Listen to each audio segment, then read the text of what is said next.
Hello, my name is Roy Reedy and I'm a graduate student at Michigan State University. This is my March meeting presentation that I've uploaded to the APS March meeting website. In this talk, I will discuss my work on the radium experiment. Electric dipole moments are expressed in terms of the electron charge times the distance in centimeters. I've included a Hamiltonian that includes the CP violating electric dipole moment term. We can see that it's a violation of the charge parity symmetry rules if we look at this schematic in the middle, and we can see where the electric dipole moment and magnetic dipole moment terms are first aligned under various symmetry transformations. They behave differently. So EDMs have not been measured successfully yet in the 50 years or so that people have been looking for EDMs in various systems, but once they are measured, they'll provide a valuable source of CP violation that explains why there's more matter than antimatter in the universe. The radium experiment uses radium-225. Radium-225 has a lab observable effect that's directly proportional to the electric dipole moment for two big reasons. One is its pear shape enhances this effect because the electrons don't screen the nucleus as well from external electric fields, and the energy splitting between the first excited state and the ground state is very, very small for these types of atoms. And if you look at the expression for the Schiff equation, one of the factors includes an energy difference in the denominator. So if you have a small energy splitting, you have a very large contribution to the Schiff moment. We did the first measurement of the EDM of radium-225 in 2014. We didn't measure the EDM, but we can put an upper bound on how big the EDM can be. That's what experiments have been doing for the past 50 some odd years that people have been trying to measure an EDM. And that's what I've shown in this left column of this table.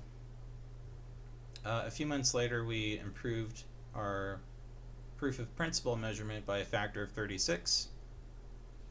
At the bottom is a simple form for expressing the sensitivity of the EDM measurement. And I've highlighted E and N, which is the electric field applied across the atoms, and the number of atoms that we interrogate. And in this table, I've included the electric fields that were used for the first two measurements in units of kilovolts over millimeters. So for the next measurement, we're looking for a factor of 100 improvement in our sensitivity, mainly due to upgrades in the electric field and in our detection efficiency. So that's planned for the upcoming run, and I will discuss the work done on improving the electric fields in this talk.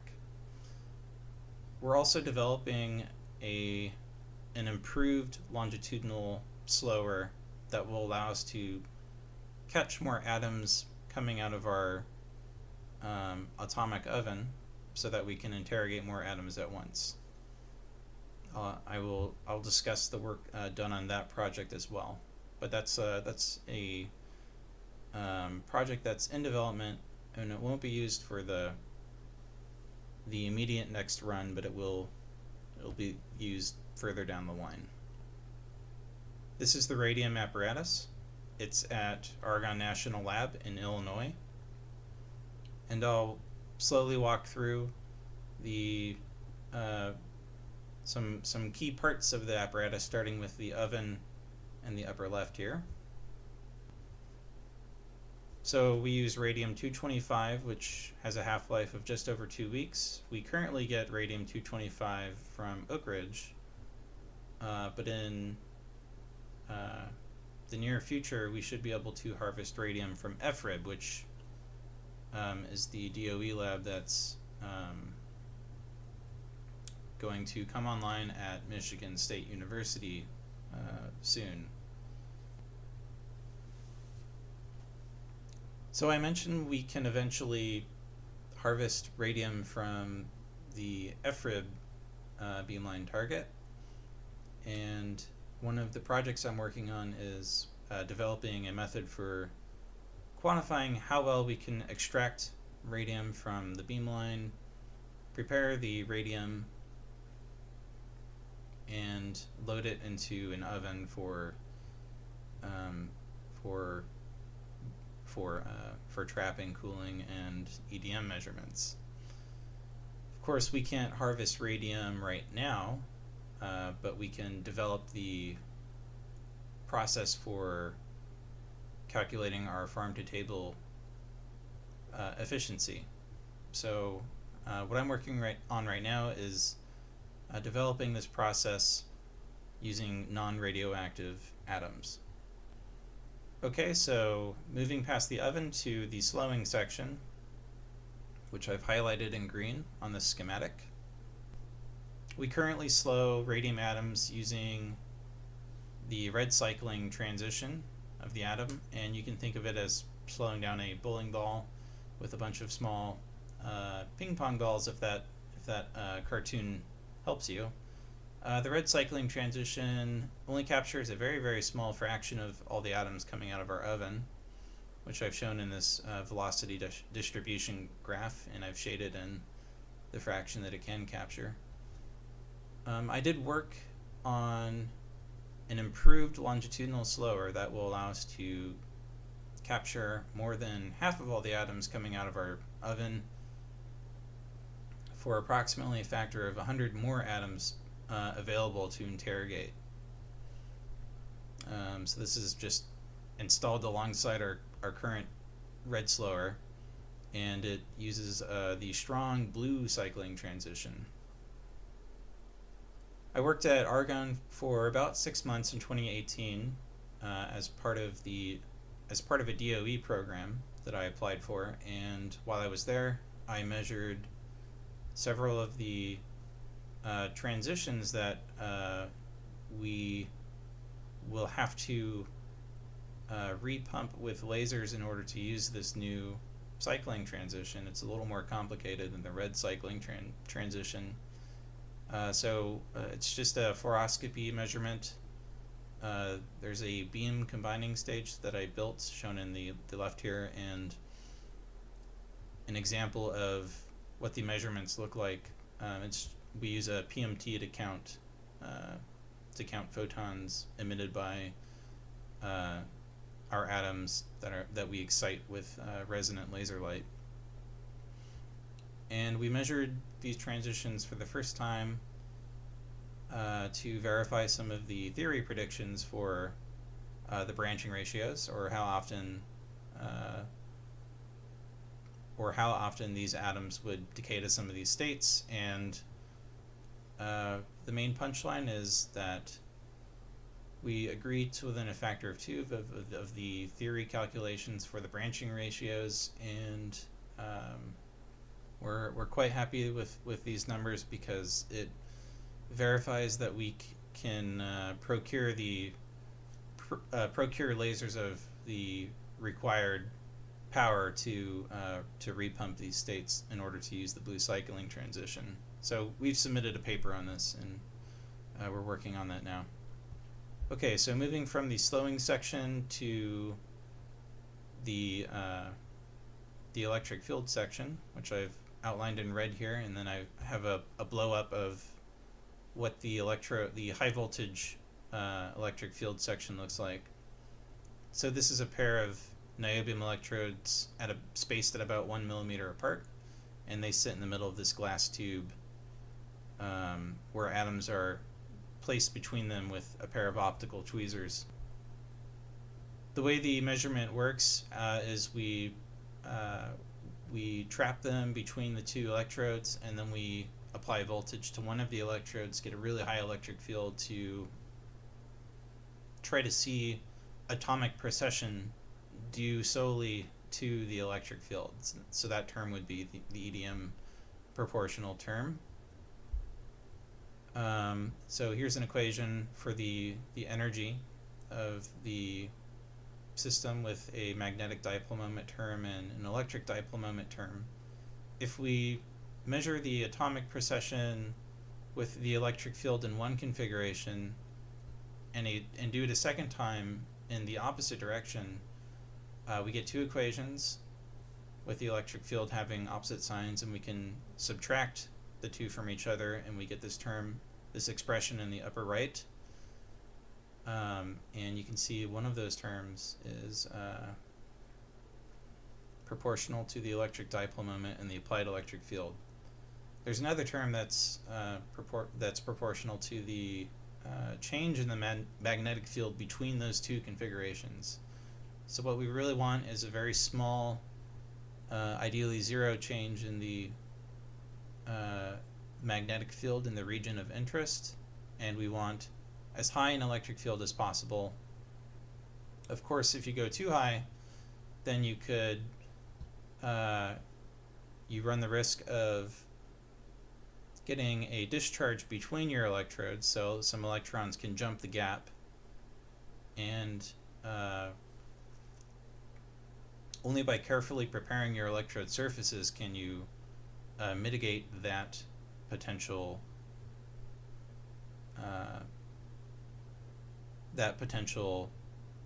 systematic. So here's a truncated histogram of leakage current values while the electrodes are being held at high voltage. So this leakage current is a measurement of the current flowing between the electrodes. And ideally you want zero. So what I've done is I've just collected data while the electrodes are at high voltage, and I fit a Gaussian to the steady state portion of the leakage current, and I've characterized discharges as anything that is well outside of that fitted Gaussian. So again, this is a truncated histogram. There are discharges that go higher than 100 picoamps, but this is how we quantify discharges, and that's important because we try to condition the electrodes in such a way that these discharges go away or are small enough to be of no concern. So one thing we do is we use clean rooms for all of our electrode swapping and installation, and we high pressure rinse all of our electrodes. So I built a couple clean rooms for us to use for us to swap electrodes both at Michigan State University and at Argonne National Lab, and we did all of our high pressure rinsing at FRIB, and we used their clean room for drying as well. We've done all of our electrode installation and electrode swapping at the cyclotron where I work day to day.